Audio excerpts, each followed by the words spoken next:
Okay, who's in the room? Anybody? Nope. Hmm? Nope. Not yet? Okay. Give it a minute for people to get in.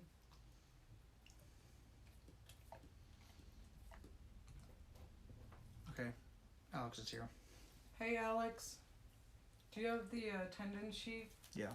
You want to start a new sheet for this class and start attendance as long as you have it over there? Yeah.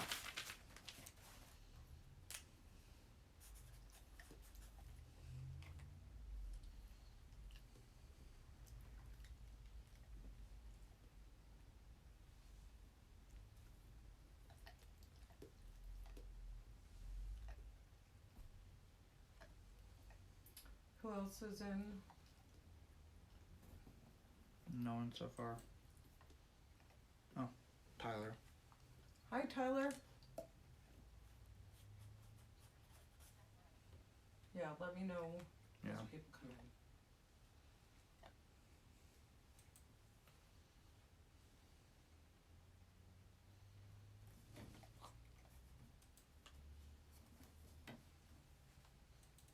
John is here. Which John? Allsop. Hi, John. Emma's here. Hi, Emma. How are you doing down there in South Korea? Out there in South Korea? I hope you're doing well. We miss you.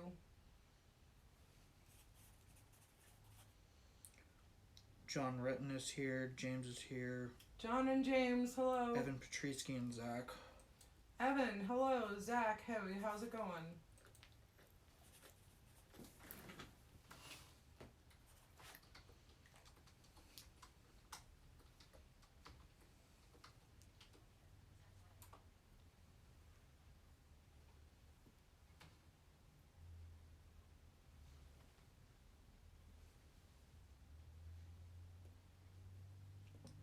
Anybody else? Not that I say.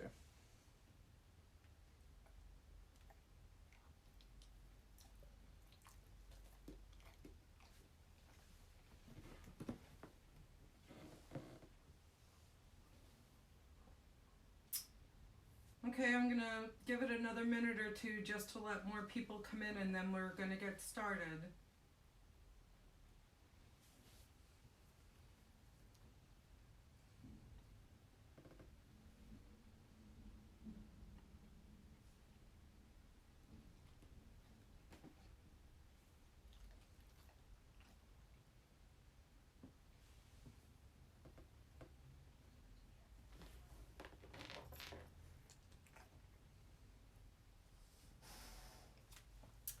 Anybody else come in?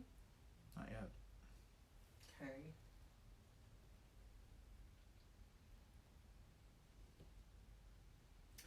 Well, it's 2 minutes after, so we're gonna kind of get started. And please keep track of anybody new that comes in, and please let me know when they do come in. Would you like a cat? Would I? I don't know. Would she like me though? Because she's fussy. She's funny.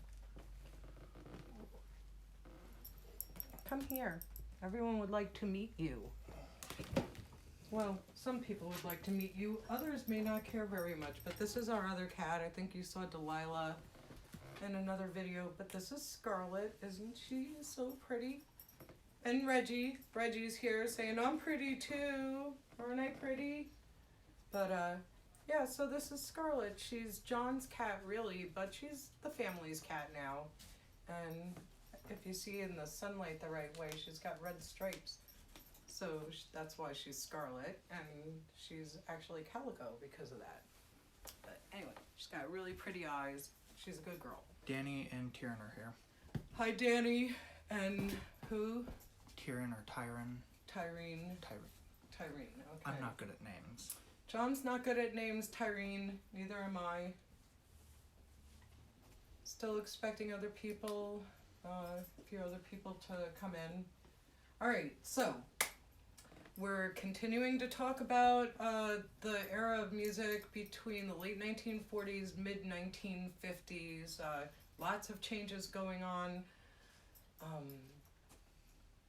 Several different genres that are popular music at this time. So it's an interesting time, and they're different from each other too. So radio is changing. Its format is very different. It's not general programming anymore. It's music oriented for the most part. Some talk, some news stations, and sports is important on the radio too. Hey, Reg. But for the most part, radio stations are changing to a music format, and DJs are starting to become more important as personalities and entertainers. And music is starting to lean more in a youthful direction, like the tastes of young people are starting to be heard more in media, not just alternative venues like seedy clubs down back streets in the downtown of some smoky city. Now that music that attracts young people is starting to be played on the radio and be heard in movies, and so more catering the youth movement. The youth culture is starting to rise, and certain kinds of music still appeal to people who liked big band music at the time, and those are like the crooners that are very orchestrated, and we're going to go back into that in a minute. But I forgot to open up Moodle and just make sure that everybody is on track with their Moodle assignments. So Becca's here. Oh, hey Becca, how's it going?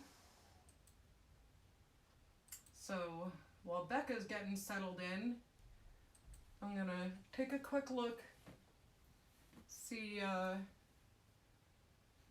what our Moodle page has for us again this week. Like it's a surprise to me, like I'm not the one who created it. Oh, Magic Moodle on the wall, tell me, what assignments do my students have? Surprise! There's a forum response assignment. How'd that happen? It's magic, I tell ya. It's just magic. Alright, yeah, so here you go. We had my office hours. My office hours for this class are actually tomorrow from 10 to 11 a.m. So if you are confused about an assignment in class this week, if you feel like, am I caught up on all the lectures? Can you explain something about the quiz this week to me that I don't understand? Any of that, stop into Moodle this week's block tomorrow morning between 10 and 11 a.m. I will have the chat open. If you have any questions, you can ask me in real time, and we can talk about what your concerns are or what help you need. Now, if it's something of a private nature, I would suggest you email me, and not, put it on chat where everyone can see. Your forum assignment, I hope you've gotten to it. I haven't even checked to see who's done it yet. I'm gonna in a minute though. Post-World War II, American popular taste began to shift, that assignment. And so it wants you to compare an artist of today, a modern day artist, that you feel best reflects like the 1940s, 50s era of that genre of music. So if we're talking about country music, who do you think best sort of emulates that early part of country music? Matt is here. Hi, Matt. So that's the crux of your forum assignment. And I'm going to take a quick peek here and see if anybody's actually done it yet. Surprise me, kids. I want to look and see that they're all kind of posts. Make me happy.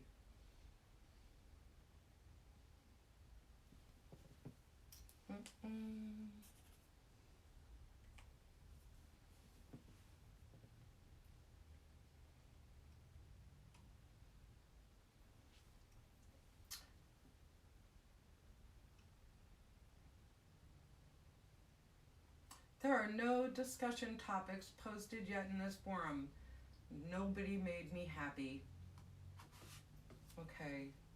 Well, I'm officially sad.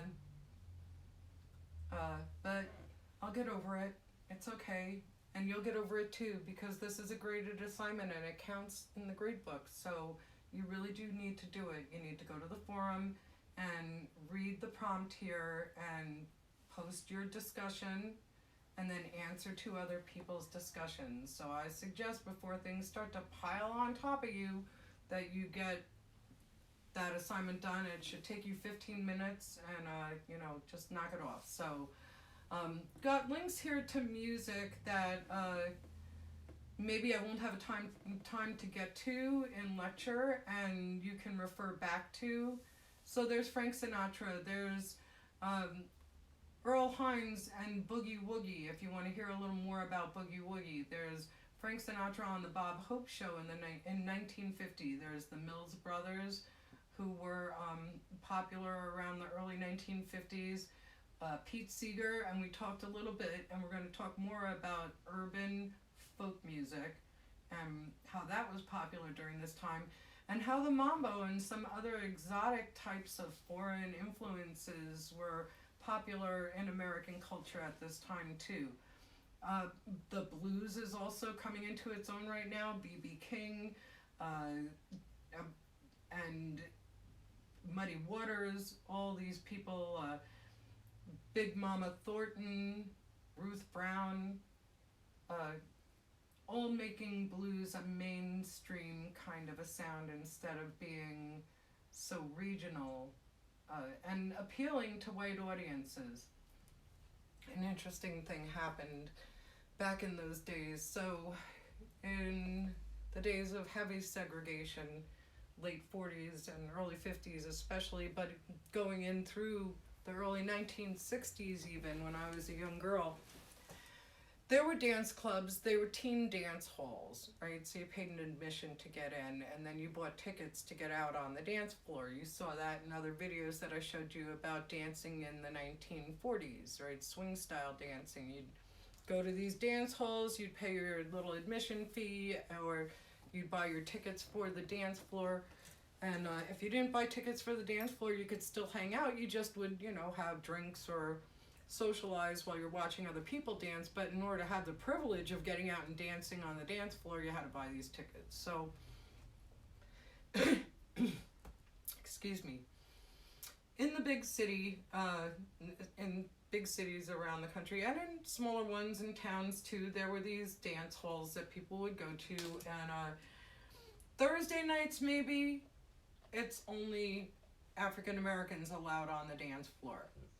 Friday nights, it's only white Americans that are allowed on the dance floor.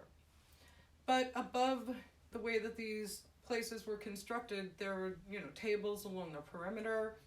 There were balconies around, so you could watch the dancing on the dance floor as kind of a spectacle. Besides being a place to see and be seen, it was a spectacle in and of itself to watch everybody jump and jive and jitterbug and do these fun dances. And on Thursday nights, for say, if that was African American night, they, African Americans would be out dancing on the dance floor, and up in the balconies would be all the white teenagers and young adults looking at them for the latest dance moves. So African American culture and music is very appealing to young people at this time, and you're starting to hear more and more of it cross over into white radio stations that are meant to be catering to a white community, and especially those that appeal to young people.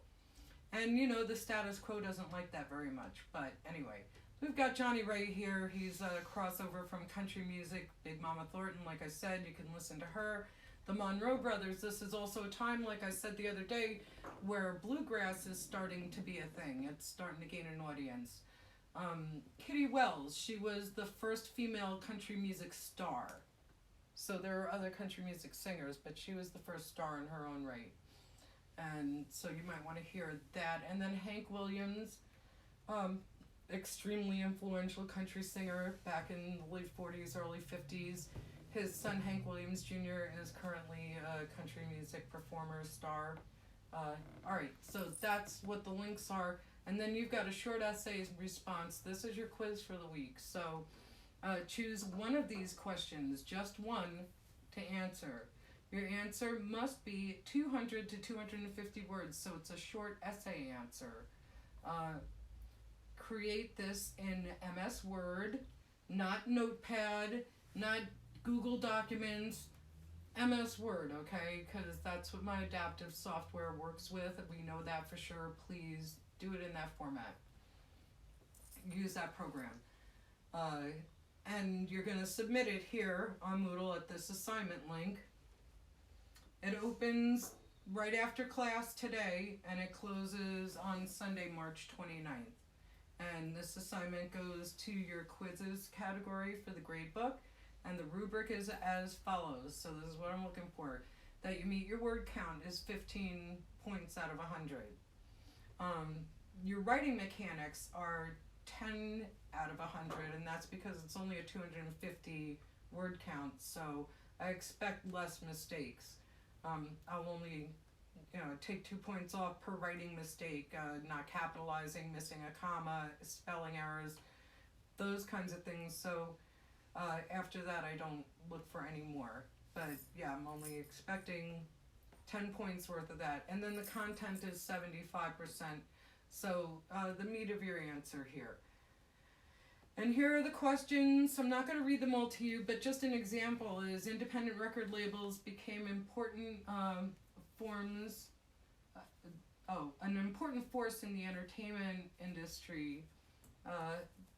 Briefly summarize how and why this happened. So that's one question you can answer. Here's another one. Who was Nat King Cole and why was he an important musical artist of this period? What, in your opinion, is his greatest legacy to pop music? So this is more of an opinion piece, but still you have to meet the word count and you have to have a good, clear answer that makes sense. I want to be able to follow your logic. And here's another question. What is urban folk music? Who were some of those artists, groups, and what did the musical acts have in common with each other? So what was similar about all of these folk musicians back then? Why were their voices being suppressed or scrutinized by the government at that time? So some of this we covered in the lecture the other day. All of it are in my notes, which I posted down here. They're right here for you. This week's notes is what the link says. Can't make it any plainer than that. Answers to your essay questions can be found here. That's right here. All you have to do to get 100% on this quiz is to look at my notes. Not a bad deal, right? So you have till Sunday to get that done. But again, don't let the forum assignment and this assignment and other things pile up or you're going to be overwhelmed on the weekend. So I'm sure I'm not the only professor that you have. I mean, I know I'm not the only professor that you have. You have work from other places, so pace yourself and get your work done. This link here says forum participation grade. That doesn't mean anything for you. It's for me. Don't submit anything. There's nothing to submit there. That's where I'm going to post your grade for your forum participation. So I'm going to pause and ask if anybody has any questions about assignments so far.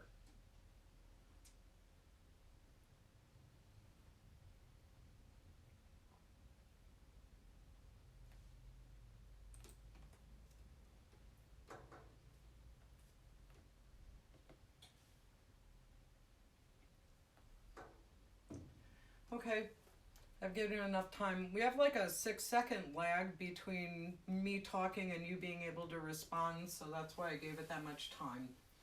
But alright, I want to play for you something quick just to sort of recap and remind you about the big voices back then, the crooners of that day. And one of the most important to come out of that time is Frank Sinatra. New York, New York, and all the other songs that he's famous for. What? Danny's asking, so we only have to do one question, correct? Right. Only answer one question out of that list of questions. I just gave you all a lot of choices.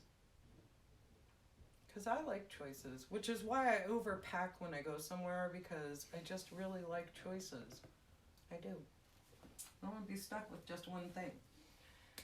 Anyway, so Frank Sinatra is a name you hear about even today. He was an influential influence, an influential influence, how profound. He was a huge influence in vocal singers back then and clear through today. And we have musicians like Harry Connick Jr. and Michael Bublé who emulate the Frank Sinatra cabaret sort of smooth, sophisticated delivery of songs. So one of the biggest genres back in this era of the late 40s into the mid 50s is mainstream popular music, which are these big voice singers like Frank Sinatra, Rosemary Clooney, we talked about, Dinah Shore, Frankie Valli, no, not Frankie Valli. There was a Frankie somebody, it just blew out of my head. Doris Day was another singer at that time, Patti Page, Nat King Cole, considered a big voice singer. So Frank Sinatra, though, started his career really in the 1930s, the late 1930s, became a teen heartthrob sensation when that wasn't even a thing yet. He was, and his career built and so pinnacled in the early 1950s, then sort of petered out, his style faded in popular music, and then sort of had a resurgence of things. But during the time when his popular music style wasn't so hot on the radio, he was a big presence in Las Vegas and part of what you might have heard, the Rat Pack. And he was called chairman of the board. So he commanded a lot of respect everywhere he went. He had this kind of, entitled attitude about him, but he was charming at the same time and very good looking. Alex wants to know, would Dean Martin also count in this era? Absolutely, Dean Martin is one of those early crooners from the late 40s, early 50s, where their careers really took off. So, now I've got two songs here that I'm trying to decide whether or not which one I want you guys to hear a minute or two of, because one is like Frank Sinatra and it reminds you of his Las Vegas days. This is Luck Be a Lady. It's from Guys and Dolls, I think, from that musical. Alex, am I right? Luck Be a Lady is from Guys and Dolls, right? And then My Way, which is the quintessential Frank Sinatra song that he is known for. He's known for this song as much as he's known for New York, New York. So, what will it be? Luck Be a Lady or My Way? I'm gonna go with Luck Be a Lady. I'm channeling Alex.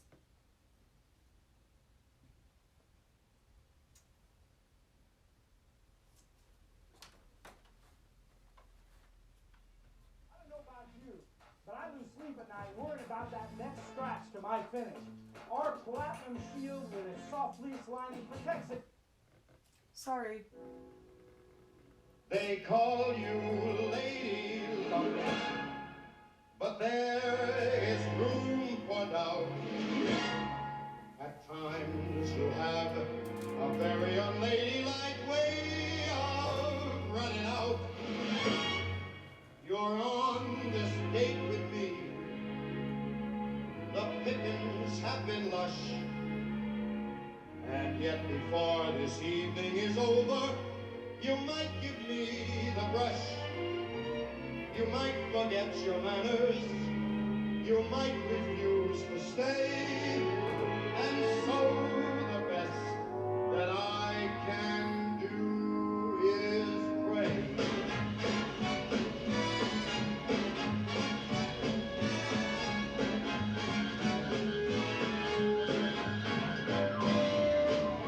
Luck be a lady tonight. Luck be a lady tonight. Luck if you've ever been a lady to begin with.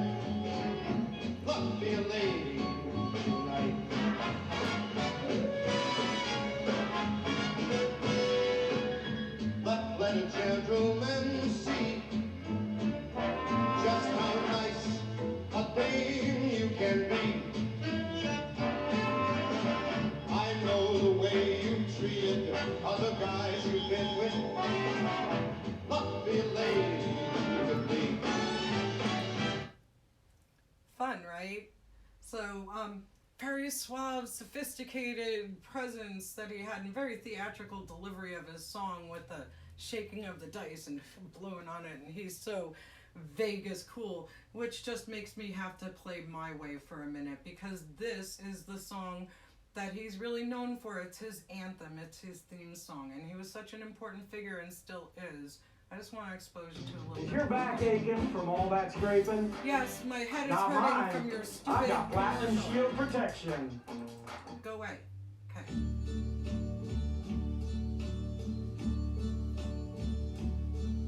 And now the end is near. It was also called Old Blue Eyes because he had these The sparkly blue final eyes. curtain, my friend, I'll say it clear, I'll state my case, of which I'm certain. I've lived a life that's full, I traveled each and every highway, and more, much more than this, I did it my way. Anyway, that is actually from a musical too from the 1960s, Man of La Mancha. Might have been the late 1950s. So that's later on in his career that he sings that. But you can hear from Left Be a Lady and others of his songs, like we listened to Nancy with a Laughing Face the other day. I called it Nancy with the Laughing Eyes, which was wrong. Nancy with the Laughing Face.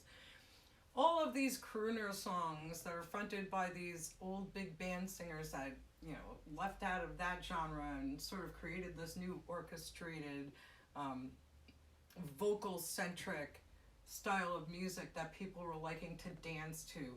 Remember, too, that I told you this time in American history, there's economic prosperity, people have a hopeful outlook. They want to forget about things like the war that just happened or the Great Depression even before that. And so a lot of the songs are love songs, and they're songs that sort of reinforce family values at this time about getting married and settling down and, you know, the happiness of life. So they really focus a lot on upbeat, positive, and danceable fun. It's all about having a good time now. And so Frank Sinatra and the early crooners had an important effect on musicians that we listen to today and the way that songs are stylized. As Frank Sinatra moved on in his career, he became more jazz-oriented and connected with jazz music, but a very important musician to know about. So, then we also talked about Nat King Cole, and I want to take a really quick look at him again, too, because he was important, and there's a question on your quiz about him that you might want to answer if you heard a little bit more about him. But Nat King Cole was one of the early African-American crossovers into mainstream pop at that time, along with the Mills Brothers and other, a few other black performers at that time. But Nat King Cole was embraced by the white community like very few before him ever were. So we listened to his unforgettable duet with Natalie Cole, his daughter, the other day. I just want to find something that's strictly him, that you would know him by or you've heard in the background of life somewhere. Oh, well, this one, for sure. This is from 1961, though. I want to try something a little bit.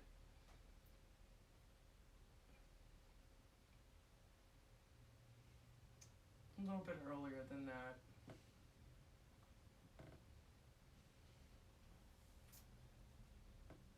No, alright. I found one up here I want to go to instead. Here we go.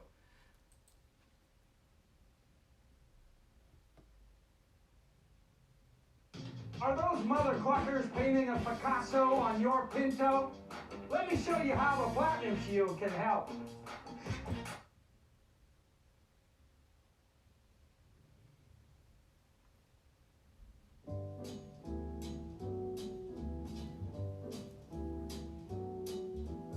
L is for the way you look at me.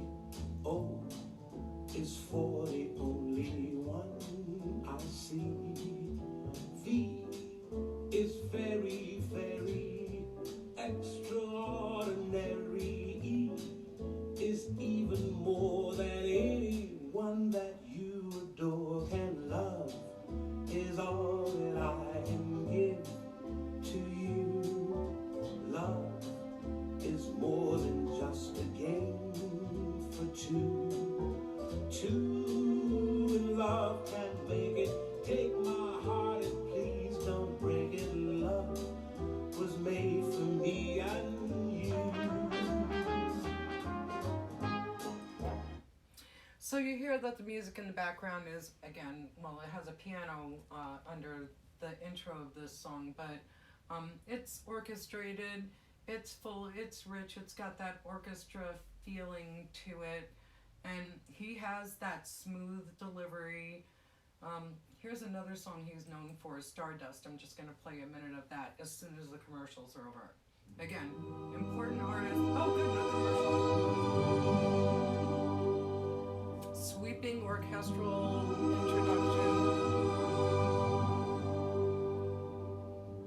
And now the purple dusk of twilight time steals across the meadows of my heart.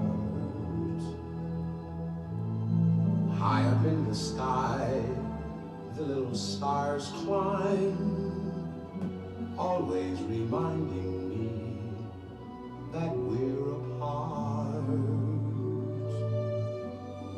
You wander down the lane and far away, leaving me a song that will not die.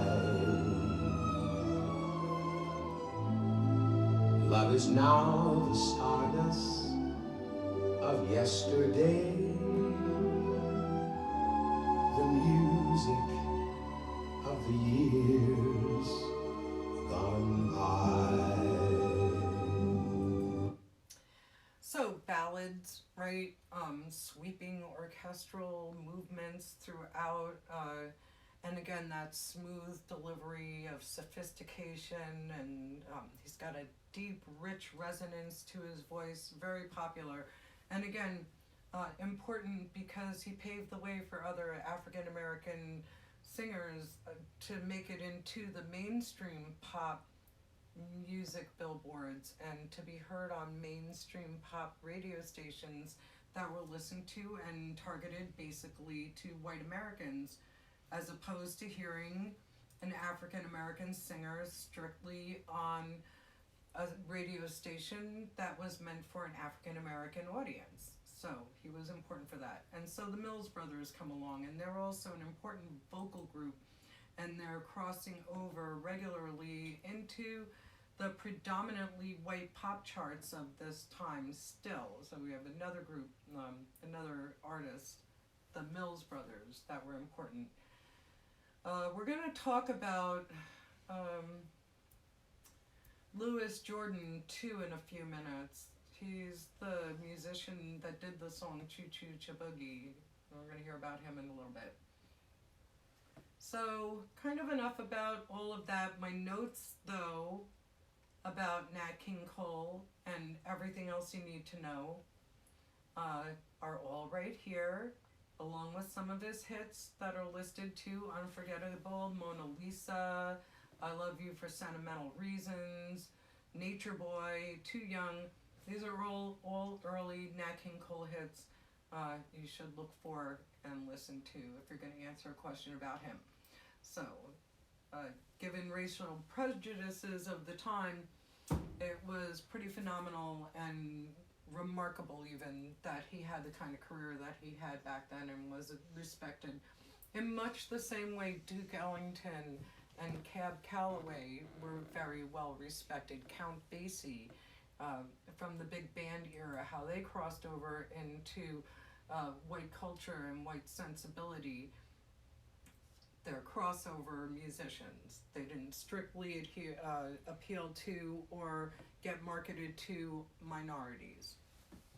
Now we're going to talk about urban folk music, and the one band that they like to talk about in this book is the Weavers, and the Weavers were important not just because of the music that they made, but because of some of the musicians that were part of the Weavers. So urban folk music is a style of music that is popular in the late 1940s. It starts to become popular, and into the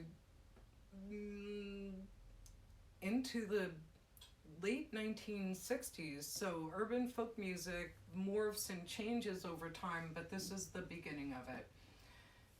In the Weavers were Pete Seeger and Woody Guthrie. Phil Oakes, I think, was also in the Weavers, all famous folk musicians that influenced people like James Taylor and Carole King and the Mamas and the Papas and Peter, Paul, and Mary, those later folk musician artists, or singers, songwriters, they're later called. So one of the things about the artists themselves is that they were pretty much well-educated inner city intellectuals, and they were reviving a form of music, and I talked a little bit about this in the other day's lecture, that they considered more authentic, more real, telling the story of the real struggle of the American working class especially. So a lot of their music, what it had in common was hearkening back to early folk music from Europe, and music that was maybe sung and popular during the Civil War or the turn of the century. So folk music, regional sounding music, it usually had a guitar backup. They also celebrated other ethnic cultures too. They brought in Latin sensibility sometimes to their songs, or an African beat, but in a folk kind of a way, not a pop music kind of way. So these artists are the early protest musicians. They're the ones who were singing about social and economic and injustices and workers' rights and human rights and the planet and things like that. So they were very influential to people who cared about those kinds of things, and they also had a populist message for the working class to help make there was a point to their music, and it was to help make the world a better place. It was a movement. That's one of the big things that they all have in common with each other. Hint, hint, quiz. Quiz, hint. Right there. Okay? Alright, so this is the Weavers, and the name of this song is Wimbawa, and you will recognize it because everybody's heard it. As soon as it loads. Hey up, boy,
Away. That's an old African folk song that eventually in the early 1960s morphed into a song called The Lion Sleeps Tonight that has a Away as the intro, and then sort of mashed in between some of the lyrics of The Lion Sleeps Tonight. So it had a second life about 10 years after it became popular with the Weavers. I was going to call them the Weevils, but I think a weevil is something that eats cotton.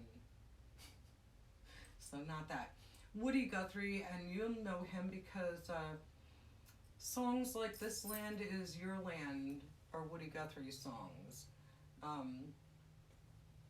He's the father of Arlo Guthrie, who's also a famous folk rock singer that maybe you've heard of. It's okay if you haven't. Many songs about social injustices and workers' rights and other kinds of protest-themed content. So that was something that Pete Seeger sang. Woody Guthrie sang a lot about farm rights, farm workers, especially migrant workers. So did Pete Seeger, who was a bandmate of his from the Weavers and had a stellar career of his own. Went on to influence a lot of, later on, folk and other artists. So singer-songwriters. So Pete Seeger is an important influence in these days. Here's another song that I want you guys to hear really quick. It's a compilation of This Land Is Your Land, which is one of Woody Guthrie's most famous songs, done by many different people. So take a quick listen to this and see if you can get a sense or an idea about the contributions of people like Woody Guthrie and Pete Seeger and Phil Oakes and those fun folks. The Mamas and the Papas and Peter, Paul, and Mary. Bob Dylan came out of that genre, further extension of all of that.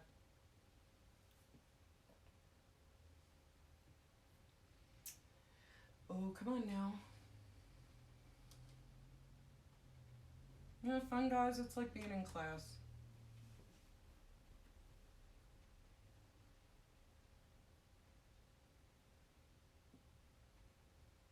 Only I can't call IT over to fix whatever it is that's going wrong. In fact, like, knock wood, shouldn't even say anything. Video unavailable. Alright, I must have done that thing that I do wrong occasionally. I must not have cut the entire link. Oh, no, looks like I did.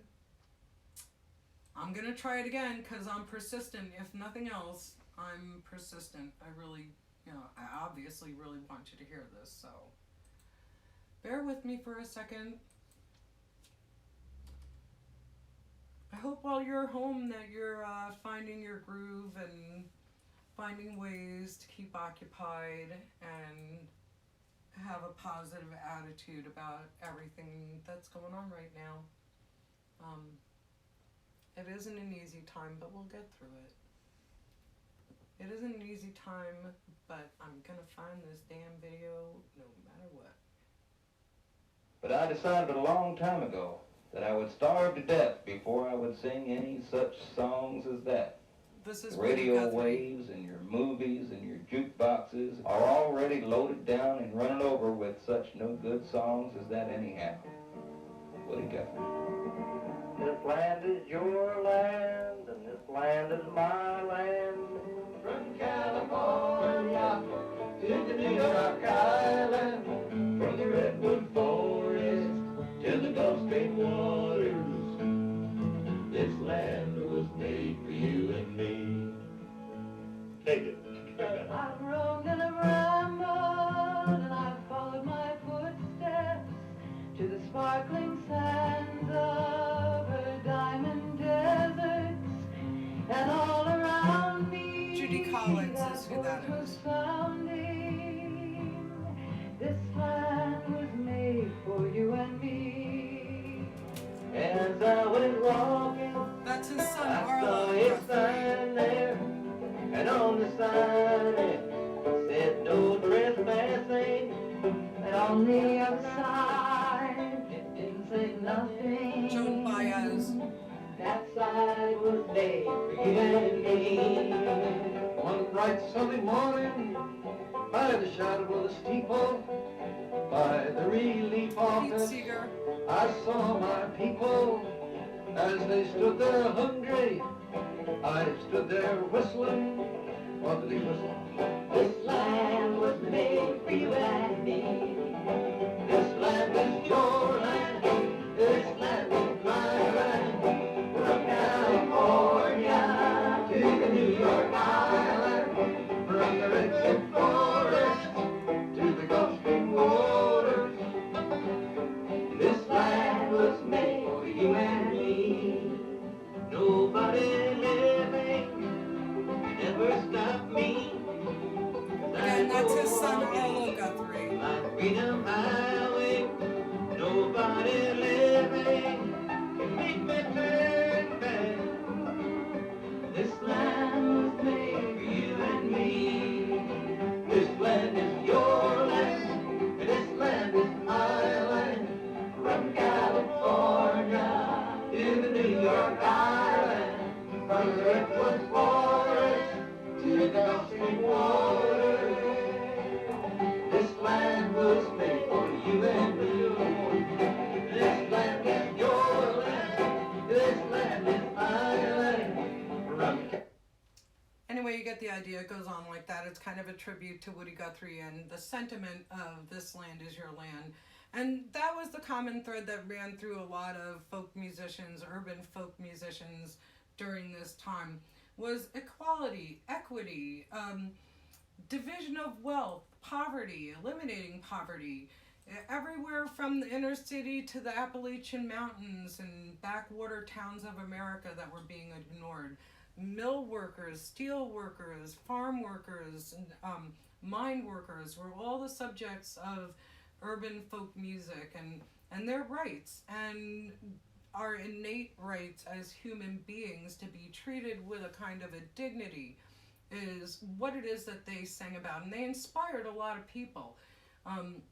Most of their music was inspired themselves by rural music and rural folk music and music yet performed by urban intellectuals now, which is, they're starting to rediscover this rural folk music and how it really comes from the earth and it comes from the heart and it's so much more authentic, and they're starting to spread it and they're singing it in college campuses, they're singing it in coffee houses and other sorts of underground venues that attracted young people. These were the beginning of the hippie days. Out of this movement came the beatniks, who saw themselves as counterculture, and Allen Ginsberg is a beatnik poet, so if you ever get a chance to read any of his work, you'll understand a little bit more about the beatnik sentiment back in that day. But it was sort of a pushback. It wasn't sort of, it was a pushback against mainstream ideals and values and mainstream culture, and specifically capitalism, and not necessarily in favor of communism, but in favor of economic equity for people, that the workers who brought this company forward to make millions and millions of dollars should share in the profits in a more equitable way is one theme of their music. Their shared ideal back then. So, because of that, and during the 1950s, the mid-1950s specifically, a thing went on in our government where a congressman named McCarthy started believing conspiracy rumors about communism infiltrating the United States, and specifically through our media. So they started to have these open hearings in Congress that they would force musicians and actors and directors and anyone that was in the entertainment field specifically, but also scientists and doctors and anybody who spoke out against raging capitalism, like greedy capitalism, were targets of this Senate or Congressional Inquiry Group during the McCarthy era is what they called it. So these were the hearings on un-Americanism, Remember I said, media is starting to play a much more important role in influencing young people, and the people that are in charge are trying to maintain the status quo of how things are, or get things back on track for the way that they were before the war and the Great Depression, trying to realign us back to that traditional time where, they felt life was better, but it was only better if you were a white male, if you were a woman, if you were of color, if you weren't Christian, you were left out. And if you were poor, you were really left out. This is before a lot of the social nets were put into place to help people in poverty.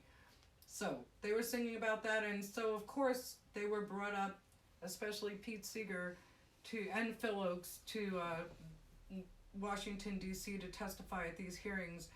And Pete Seeger was labeled a communist and blackballed, except within the culture, the subculture, it was a counterculture, not a subculture, nobody cared.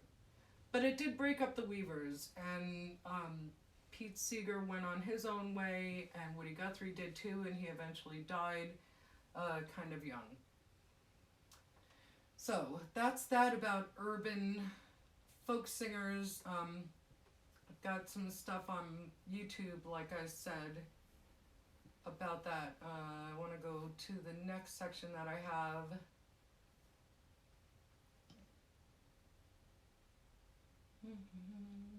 Give me a second here. That's the Quartet of Singers. I want to know, where is my stuff about? Okay, Decca Records, and we're going to talk about the blues and boogie woogie and stuff right now. So Decca Records is unwilling to withstand the heat, dropped the contract of the Weavers, and then the Weavers no longer are a group anymore because of the Senate Un-American investigations. Here's Goodnight Irene. It's another song by the Weavers that you probably recognize it, but I'm not going to play it because I want to move along. Alright, so the Mambo craze, that's the next thing that's in our notes. But again, remembering that those groups led to people like Bob Dylan and James Taylor and Carole King and folks like that. Judy Collins, Joni Mitchell, Crosby, Stills, and Nash, all influenced by Pete Seeger and Woody Guthrie. The Mambo craze also happened at the end of the 1940s into the mid-1950s, and the Mambo was the most popular of the Latin dance music crazes in the United States. And it's just years before the rise of rock and roll that this Mambo is a popular sort of gyrate your hips. It's a little bit too sexy for conservative American mainstream. It's a little bit dangerous. It's exotic.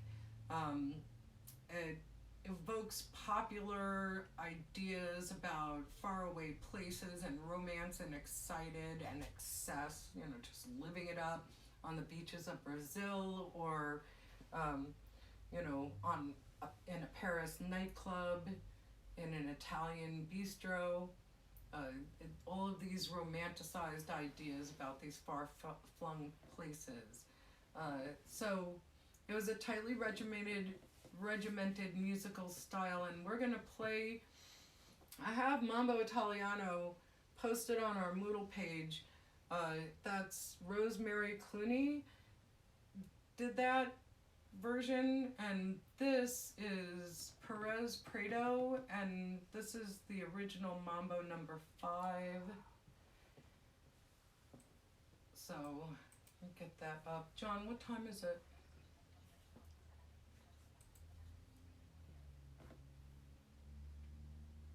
$3:24. Okay, we're doing good.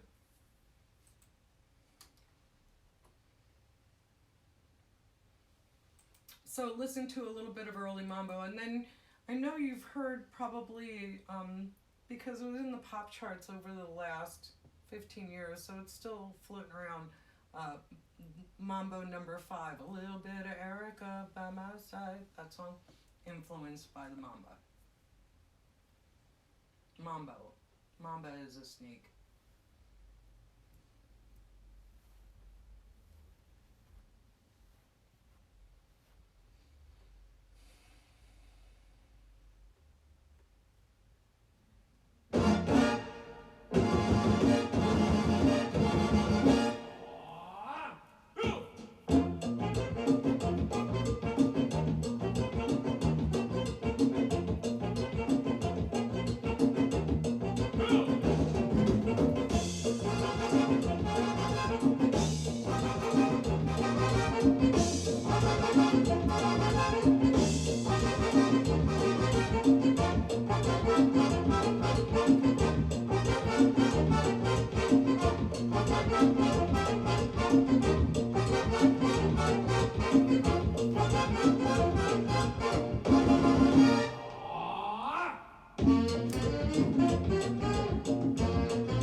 So that's the original mambo as it was heard in the late 1940s, early 1950s. It was popular in dance clubs. Everybody was going out to learn the mambo.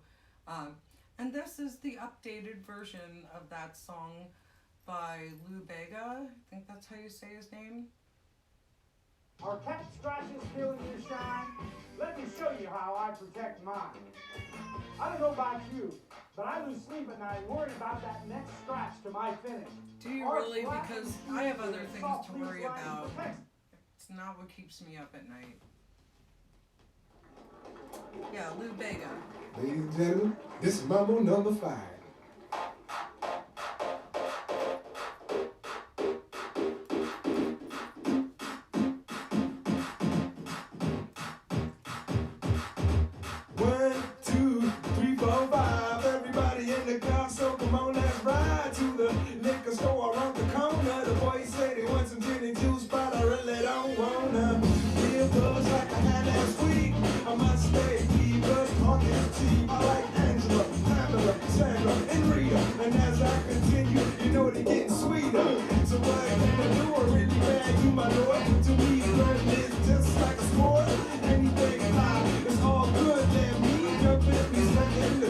A little bit of Monica in my life, a little bit of Erica by my side, a little bit of Rita, all I need, a little bit of Tina's what I see, a little bit of Sandra in the sun, a little bit of Mary all night long, a little bit of Jessica, here I am, a little bit of you makes me your man.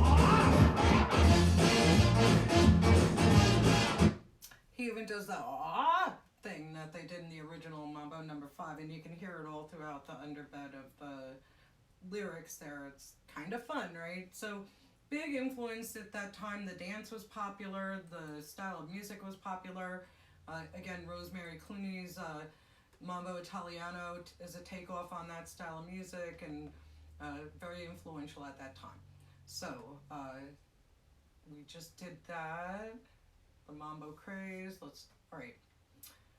Southern music in the post-war era is the next part of our unit, and so after World War II, the market for these forms of popular music rooted in the traditions of the American South reemerged with new vigor. And again, you know, you have GIs returning from the war, and instead of going back home to their rural, hometowns, they're moving into cities. And from cities, they're having families and moving out to the suburbs. So there's a big sort of migration of people that's happening from rural areas and agrarian culture to more city dwelling. And then as people are getting married, they're moving out to the suburbs. So race music isn't called race music anymore. It's R&B and American folk music. And that's not really important for you to hear from me about today, but what I want to get to is some of the artists from. One of the things this says, though, and it's worth pointing out, is radio played a crucial role in the popularization of this music, because as these populations are moving to urban centers and suburban areas, now the radio market is starting to reflect that, right? Now they have an audience for that music in their market area, and there's money to be made off of that. So they're starting to play the styles of music that are popular in the South, or race songs, Western country and Western country music is becoming more and more available. So one of the early DJs for blues came out of Memphis, Tennessee, and that was B.B. King. And B.B. King is a big name in the blues. Everybody's pretty much heard of him. He's an American legend in the music industry. And he was one of the very first popular blues crossover musicians entering into the mainstream market, along with Muddy Waters. So these performers, this style of music is more and more popular with young people. And then the jukebox businesses and the moviola, the type of jukebox that played sort of like a music video of those days, called Little Soundies, also started to disseminate and spread this kind of music out. Sometimes it's a novelty to some people, but moreover, young people are really attracted to this style of music.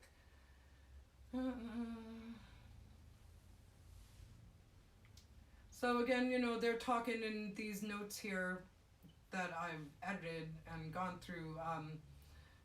Again, the American Federation of Musicians strike that caused an insurgence of big band vocalists to become the center of a recording, because for a couple of years, the strike that this union had wouldn't allow musicians that were part of their union to play, to make sound recordings. They were allowed to do live performances, but they weren't allowed to have a recording contract, because they were, the union, the American Federation of Musicians, was having a dispute with sound recordings. So that opened up a doorway for these big band singers who weren't under the same obligation, they weren't part of that union, to become the center of attention, and for lesser known musicians who were playing in clubs across the country and bars and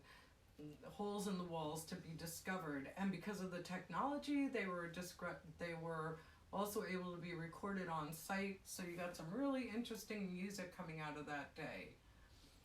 And a lot of it from black performers.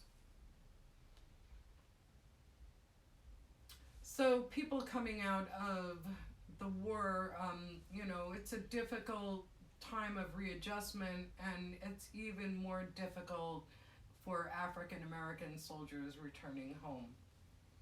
It's another thing to think about. The music of this time is shaped by the experience of returning military personnel and hundreds of thousands of black Americans who had migrated to urban centers such as New York and Chicago and Detroit, all creating this new sort of sound. The top R&B recordings of the late 1950s and early 1960s included swing-influenced jump bands, so they've got that swing vibe to them, and it's what a lot of kids are doing the jitterbug to. Tin Pan Alley type songs, like what you heard Frank Sinatra singing, and you know, what the crooners did, those kinds of ballads, love songs, and performance, dramatically performed music by crooners at the time. Various styles of urban blues and gospel influence and vocal harmony groups were also important at this time. And small independent record labels were finding these groups and now creating a market for them to be heard. So I want to see if I can find Jordan here with his music.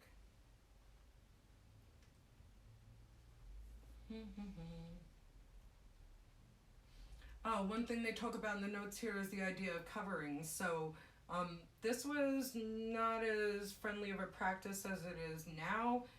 back in the late 40s and the early 1950s, when a black artist would write a song and perform it, if it became a hit within the African American community, a record label might buy the rights to the song and have a white performer perform the song and sort of whiten it up, make it more mainstream pop sounding, as opposed to ethnic sounding. So that was another thing that's important about this time, is that covering was a big thing that was going on, but it wasn't a good thing because it was undercutting, oh, here he is, undercutting black performers, and it was usurping their stuff and then reappropriating it as a white culture product that didn't sound very much like its original intention. This is Louis Jordan rather. He was very popular at this time. He led the most famous jump band, the Timpani Five. So this is a great example right here of jump jive music. And we are going to listen to it.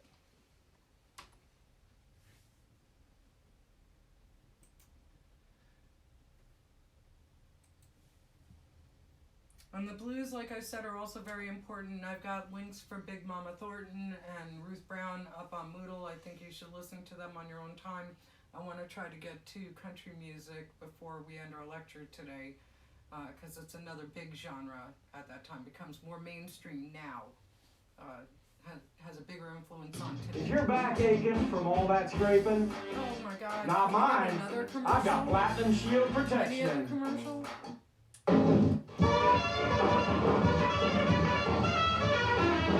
Meet your baby at 9:45, dig the Jubilee when it began. We'll be happy as we can be when we start jumping the Jubilee. While you're down with your low cut back, we're gonna fall and shit tight. I want you glamorous as you can be when we start jumping the Jubilee. When the dance begins, we'll take a little spot right near the band. Get out, kick some mellow way, just dig in the beat and drum man. Come on, baby, follow me. Let's give them cats something to see. We'll be happy as we can be when we start jumping the Jubilee.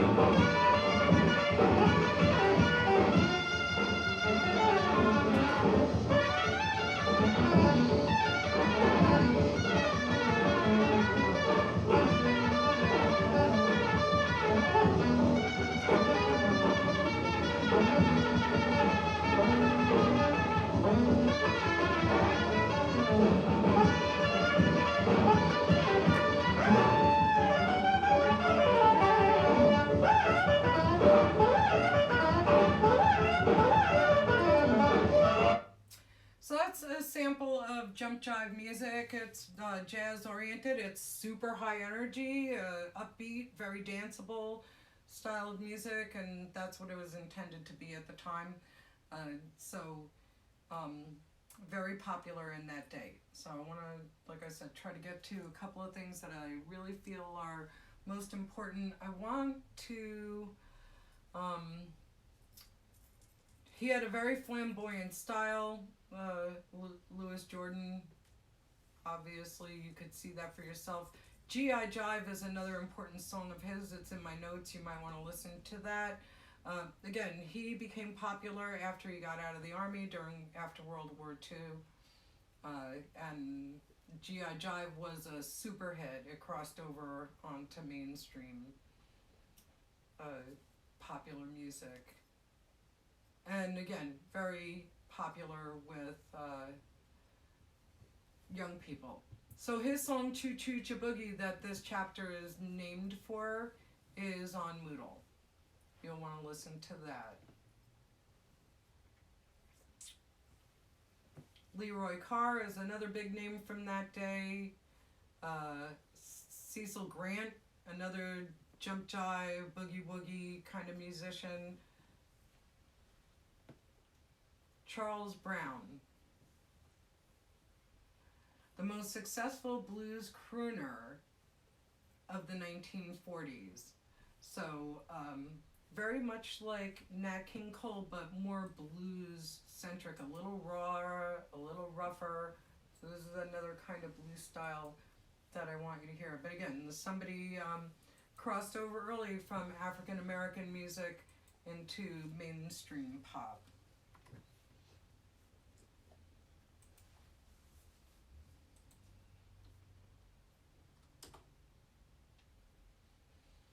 Let's see if we get the same commercial. Nope.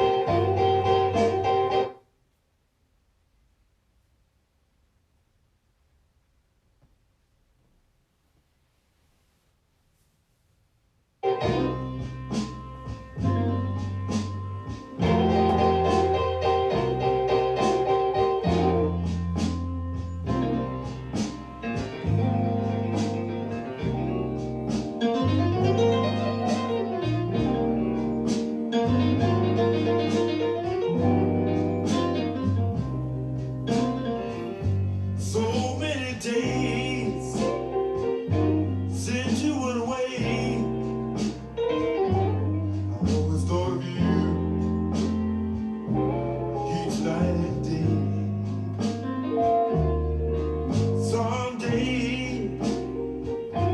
Someday, my darling, I won't be trouble no more. So that is a style that's more true to original fundamental blues, but it's polished. It's got an air of sophistication about it. It's his voice is a little more polished.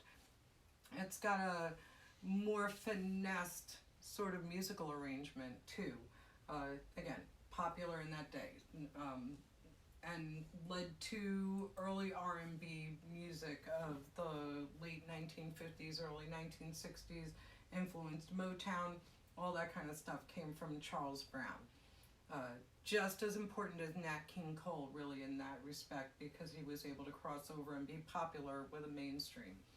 All right, so the blues were a very important foundation to rock and roll and the music that we listen to today. And like I said, I have tracks from Big Mama Thornton and other people that you should listen to. I want to move away from that a little bit and just kind of finish up this unit by talking about the influence of country music at this time. So in keeping with modern times, and it was an important value to people at the late 1940s and the early 1950s to be modern, even if you were rural, that you were up on the latest things, and having a modern sensibility was important. So while all music is being influenced by this modern aesthetic, so is country music. Just like we have the overly orchestrated, flamboyant sort of arrangements that back Frank Sinatra and those crooners from the early days like Nat King Cole, Dean Martin, and all those other people. Country music at this time, popular country and Western music, is echoing the same sort of thing. So country music has a twang to it, and it has a southern sensibility or a rural sensibility to it, but it also is overly orchestrated. So quickly I'm going to play you something from Kitty Wells that will illustrate the sound I'm telling you about right now. And then I want to take you in another direction in country music to something that's still a little more authentically country, and have you listen to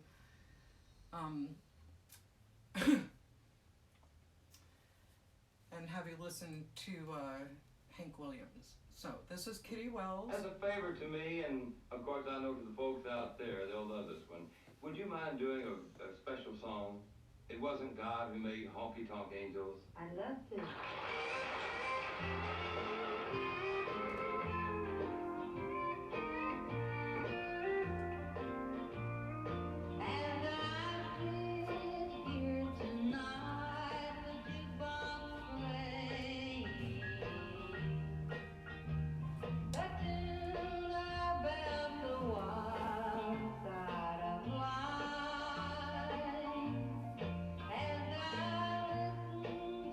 The word you are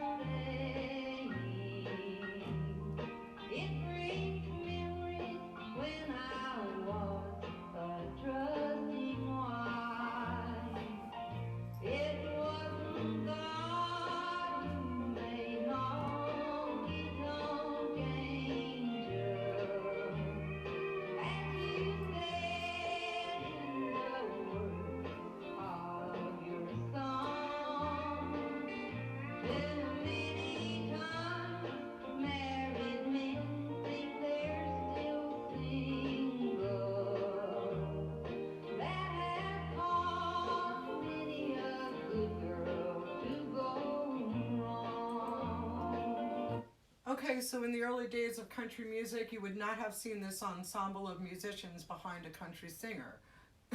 Thing changed, number one. So it's more polished, again, like the blues from Charles Brown. Excuse me, it's becoming more polished, more formal, a little less rural, but you still have the rural elements, like you've got the pedal steel guitar and the piano that's pretty prominent in all of it. And so she also has a crooner kind of a sound to her with a country lilt to it. And again, that's the style of those days. So now finally I want to play some Hank Williams for you. He's actually one of my favorite country artists of all times. He's the father of so much fun. His music was fun to listen to. I'm So Lonesome I Could Cry. That's not the one I want to do though. I want to do Hey Hey Good Lookin'.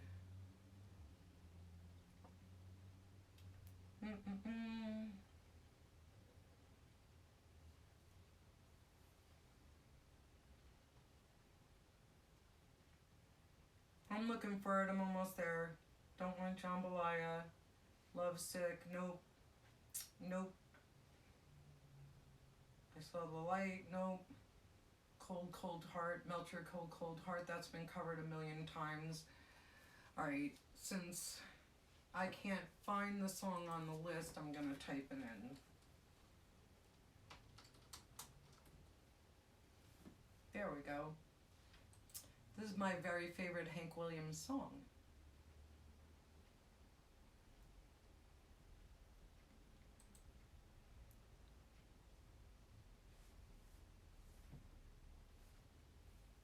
Ever heard of spotless shock syndrome? Our satin shield will bust the dust. Let's get this set ready for the next beat.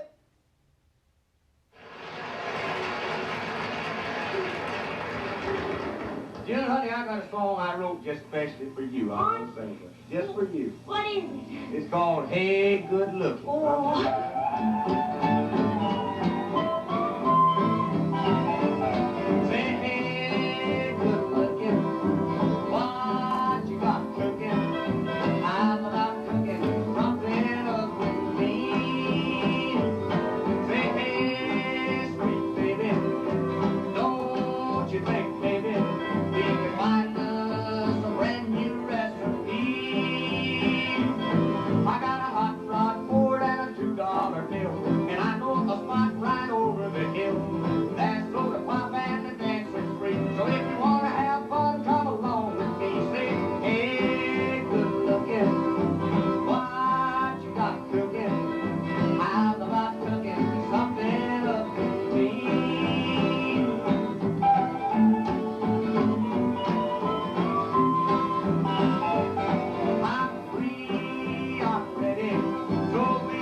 Hank Williams, father of Hank Williams Jr., outlaw cowboy extraordinaire singer, outlaw country singer, I should say.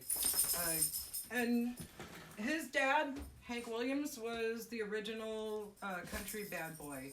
Like I said in my last lecture, my grandpa, who was a country and western singer back in those days, shared the stage, or at least the billing from time to time, with Hank Williams if they were on shows circuit together. Maybe my grandpa was one of the acts, Cowboy Jake, and or when he was part of the Cactus Cowboys after he left.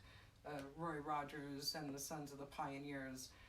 He did other things, and so he says that yeah, nobody could drink like Hank Williams. He was surprised that the guy was alive the next morning most times, but that he was also a very good-hearted, nice person to work with, and so talented, and the father of so much really good country music that comes now. So combining the modern aesthetic of modern popular music along with the country twang, you could see from his outfit with the cowboy hat and the sort of, you know, Western suit that he's got on, that he's emulating a lot of that Western sensibility. Westerns are very important right now, even in the movies. The whole nostalgic idea of the Wild West, and Westerns are a big draw at the movies and on television. So Hank Williams was a part of all of that, and then he died too young. So, and from his lifestyle, basically. Anyway, so that's it for this chapter. Next week we start rock and roll, and the youth movement really roars into its own power. This is what we're coming up to, is a time when the automobile is God. A boy or girl's, you know, biggest dream in high school is to be old enough to be able to get their license. People like to cruise around town in their cars at night with the radio on. You know, youth culture is really being served by the media and Madison Avenue, and leads us into the 1960s after that. But so we're going to start talking about the beginnings of rock and roll next week. Get your assignments done. Does anyone have any questions before we break up?